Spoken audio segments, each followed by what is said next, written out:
خندق جو ہے بالکل مدینے میں ہے، یعنی باقی جنگیں تو دور میں ہوئی ہیں، لیکن خندق جو ہے مدینے میں ہے۔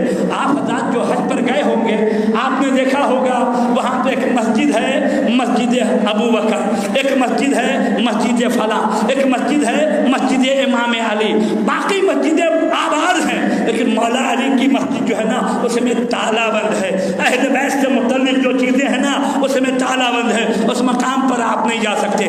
آگے اگر آپ جائیں گے سیڑھی ہے، وہاں پہ ایک مسجد ہے مسجد سلمان فارسی، یہ مسجد سلمان فارسی ہے نا اس میں بھی تالا جھول رہا ہے، تالا جھول رہا ہے اس اعتبار سے، یعنی ایک زمانہ تھا کہ لوگ اندر جا کے نماز پڑھتے تھے۔ میں بھی الحمدللہ رب العالمین ایک مرتبہ نہیں، آپ حضرات کی دعاؤں سے 7 مرتبہ گیا ہوں، 7 مرتبہ کعبے کی زیارت کی ہے، اس کے علاوہ الحمدللہ مرا اپنے مقام پر، لیکن مسجد سلمان فارسی میں جب میں گیا اور جانے کے بعد جب مجھے پتا چلا یہ سلمان فارسی کی مسجد ہے، یہ وہی مسجد ہے کہ جنگ خندق جہاں ہوئی تھی، نبی اس مقام پر تھے، سلمان فارسی بھی اس مقام پہ تھے، اور عمر ابن عبدوت آیا تھا۔ عمر ابن عبدوت نے کہا کہ تم تو یہ کہتے ہو کہ مار دیا تو غازی اور مر گئے تو شہید، دونوں صورت سے جنت ہے، آؤ میری تلوار میں جنت بھی ہے، تم کو اپنی تلوار کی نوک سے ہم جنت میں پہنچا دے۔ اس طریقے سے عمر ابن عبدوت، کوئی نہیں، صحابی کہتے اللہ کے رسول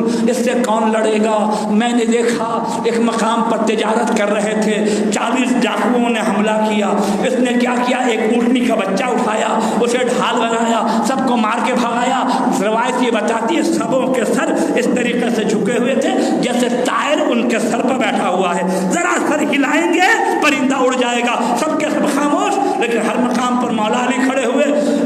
اس ملعون کی ہمت اور زیادہ بڑھتی رہی، جب دیکھا کہ مسلمان خائف ہیں، سب ڈرے ہوئے ہیں، کوئی جواب نہیں دے رہا ہے، اس کی ہمت اور بڑھی۔ ایک مرتبہ خندق پار کر کے نبی کے خیمے کے قریب آیا، ایک نیزہ مارا اور مار کے کہتا محمد اگر تمہارے اور کوئی سپاہی نہیں آتے تو آپ آئیے کم سے کم تاکہ مقابلہ ہو جائے۔ نبی نے کہا لمن حاضل قلب لہو نیابتی من بعدی، نبی نے کہا کون ہے جس کتے کی زبان کو بند کر دے وہی میرا نائب ہوگا میرے بعد، درود بھیجیے محمد اور آل محمد۔ لہذا عمر ابن عبدوت آ گیا، نبی نے کہا کون ہے جس کتے کی زبان کو بند کر دے؟ نبی کیا ہے؟ رحمت للعالمین ہے، کریم ہے، خلق کے اعتبار سے بہترین خلیق ہے، لیکن نبی اس شخص کو جو نبی کے خیمے کے نزدیک آ گیا، نبی اس کو کتا کہہ رہے ہیں، یعنی کیا کہ جو بھی تجاوز کرے اہل بیت کے دروازے پر آ کے گستاخی یہ کتا ہے، درود بھیجیے محمد اور آل محمد۔ کون ہے اس اعتبار سے؟ کہا نبی نے علی ابن ابی طالب علیہ السلام تو ہر مرتبہ اٹھتے تھے، علی ابن ابی طالب اٹھے اس کتے کی زبان کو حرکت کرنے کے لیے، مولانا رسول اللہ نے کیا کیا؟ خیمے کے اندر ایک ہوتا ہے قبا، ایک ہوتا ہے ابا، ایک ہوتا ہے امامہ، ایک ہوتا ہے نالین اور ایک ہوتا ہے سپر۔ اس طریقے سے آل محمد کا لباس الحمدللہ رب العالمین۔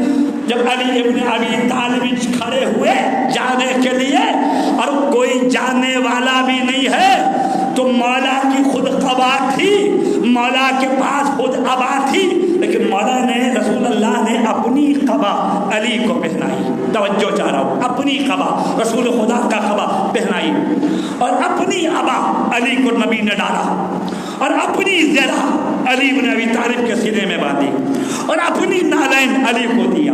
اور یہ امامہ جو تھا نا نبی کا، نبی نے امامہ خیمے کے اندر علی کے سر پہ نہیں رکھا، امامہ ہاتھ میں لیا، علی کو لے کر خیمے کے باہر آئے۔ توجہ چاہ رہا ہوں، امامہ ہاتھ میں لے کر خیمے کے باہر آئے، سب لوگوں کا مجمع تھا، صحابیوں کا مجمع تھا، نبی نے علی کے سر پر وہ امامہ رکھا اور کہا اے علی تم جاؤ۔ سوال یہ ہے جب قبا خیمے کے اندر پہنا دیا، ابا اندر خیمے کے اندر پہنا دیا، نالین خیمے کے اندر پہنا دی، زرہ خیمے کے اندر پہنا دی، امامہ بھی پہنا کے نکالتے۔ توجہ چاہتا ہوں، امامہ بھی پہنا کے نکالتے، لیکن امامہ رسول خدا تمام صحابیوں کے درمیان سر پہ رکھ رہے ہیں۔ اللہ کے رسول آپ نے امامہ خیمے میں کیوں نہیں پہنایا؟